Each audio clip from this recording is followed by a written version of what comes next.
Shalom, selamat pagi jemaat dikasih Tuhan. Kembali kita berjumpa dalam renungan pagi. Mari pagi hari ini kembali saya mengajak kita semua untuk merenungkan firman Tuhan.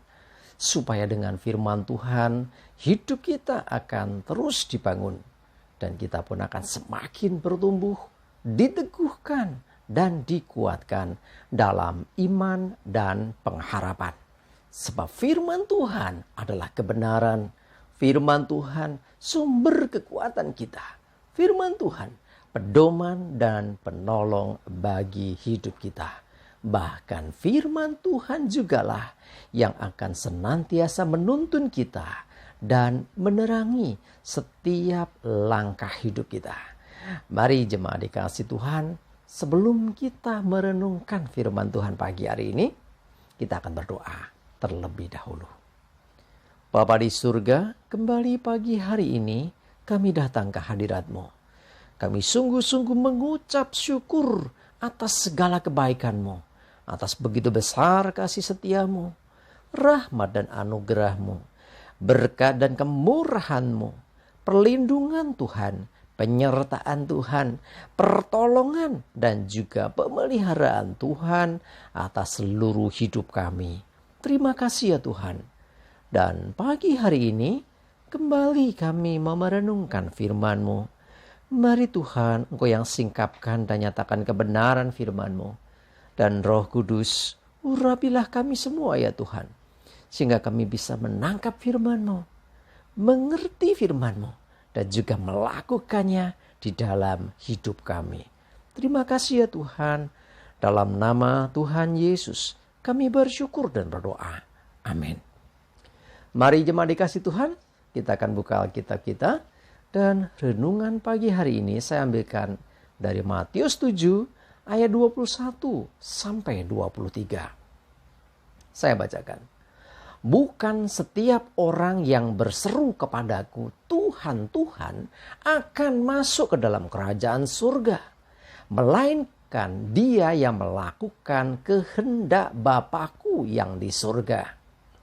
Pada hari terakhir banyak orang akan berseru kepadaku, Tuhan, Tuhan, bukankah kami bernubuat demi nama-Mu dan mengusir setan demi nama-Mu dan mengadakan banyak mujizat demi nama-Mu juga? Pada waktu itulah aku akan berterus terang kepada mereka dan berkata, aku tidak pernah mengenal kamu. Enyahlah daripadaku, kamu sekalian pembuat kejahatan. Jemaat dikasih Tuhan, kalau kita perhatikan memang banyak orang akan berseru Tuhan, Tuhan. Minta pertolongan-Mu Tuhan, minta berkat-Mu Tuhan.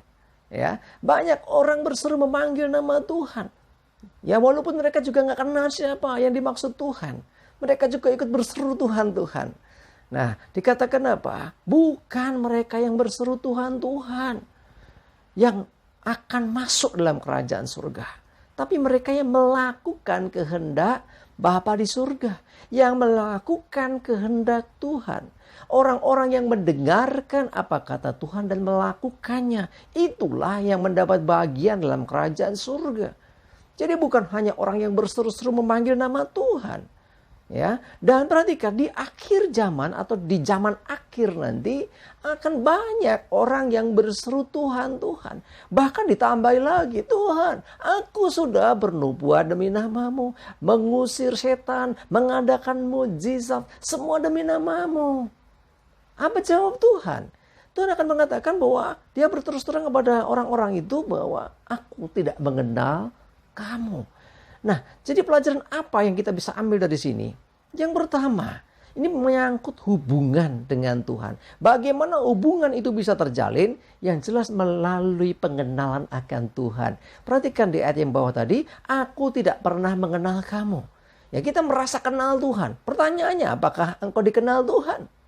Ya, nah, kita akan berkata Tuhan akan mengenal semua ciptaannya. Betul, maksud saya ini hubungan pribadi dengan Tuhan. Ya, dalam artian Tuhan tahu semua orang. Tetapi Tuhan apakah mengenal engkau secara pribadi dan pengertian punya hubungan pribadi dengan engkau. Ini menjadi pertanyaan penting yang harus kita jawab. Ya, kita merasa kenal misalnya dengan presiden gitu ya. Apakah presiden mengenal saudara? Walaupun dia tahu itu rakyatnya, kita rakyatnya. Tetapi secara pribadi, ini yang harus kita mengerti.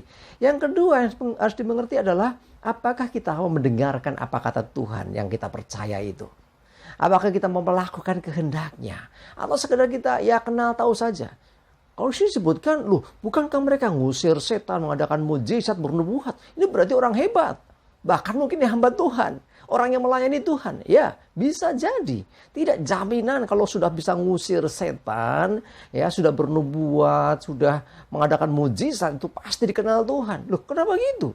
Kenapa? Karena nama Yesus, nama di atas segala nama. Artinya memang nama itu berkuasa.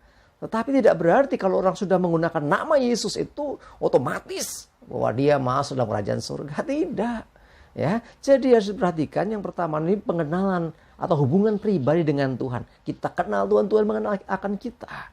Jadi artinya apa yang kita kerjakan itu pun seturutkah dengan kehendak Tuhan. Melakukan kehendak Tuhan atau kehendak daging kita. Jangan-jangan kita melakukan pelayanan hanya demi dilihat orang, demi dipuji orang. Nah ini yang akhirnya membuat Tuhan berkata, enyahlah daripada aku kamu semua pembuat kejahatan. Orang-orang yang tidak mengenal Tuhan, orang-orang yang tidak melakukan kehendak Bapa di surga, bisa dikatakan pembuat kejahatan di mata Tuhan. Sekalipun engkau sudah terbiasa dengan doa begini, mengusir setan segala macam. Bukan berarti kita tidak melakukan itu ya. Pernubuan, mengusir setan, mengadakan mujizat itu hal yang luar biasa. Tetapi sekali lagi yang gak kalah penting adalah pastikan bahwa kita memiliki hubungan pribadi dengan Tuhan. Dan jangan lupa kita selalu melakukannya menurut kehendak Tuhan. Jadi melakukan apa yang dikehendaki Tuhan. Ya, mereka tidak melakukan kehendak Bapa di surga. Nah itulah sehingga mereka ditolak. Mari jemaat dikasih Tuhan. Salah satu kehendak Tuhan untuk kita. Jangan menjauhkan diri dari pertemuan ibadah. Ya, yuk beribadah supaya kita lebih dekat dengan Tuhan, mengenal Tuhan, melakukan segala sesuatu yang berkenan di hadapan Tuhan. Sehingga pada waktunya nanti, di hari Tuhan, kita diterimanya.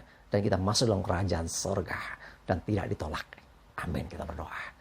Tuhan terima kasih kami diingatkan Tuhan betapa pentingnya hubungan pribadi dengan Tuhan. Dan bisa mendengarkan akan pesan Tuhan dan melakukan kehendak Tuhan dalam kehidupan kami. Lebih dari segera aktivitas pelayanan kami. Melebihi dari kegiatan rutin kami. Entah itu ibadah kami, termasuk pelayanan kami. Kami mau melakukannya dengan kami mengikuti tuntunan-Mu Tuhan. Dengan kami melakukan kehendak-Mu Tuhan. Sehingga apa yang kami kerjakan berkenan dan tidak Engkau tolak. Terima kasih Tuhan, ini hidup kami. Mohon selalu pimpinan penyertaan-Mu. Ampuni keterbatasan kami. Dan tolong kami Tuhan. Untuk kami mengerti kehendak Bapa di surga dan melakukannya dalam hidup kami. Sehingga hidup kami berkenan. Terima kasih. Menyerahkan hari ini hidup kami. Aktivitas termasuk ibadah kami. Mohon pimpinan penyertaan Tuhan. Jauhkan celaka mara bahaya. Damai sejahtera dan berkat Tuhan menyertai kami semua. Dalam nama Yesus kami berdoa dan bersyukur. Amin.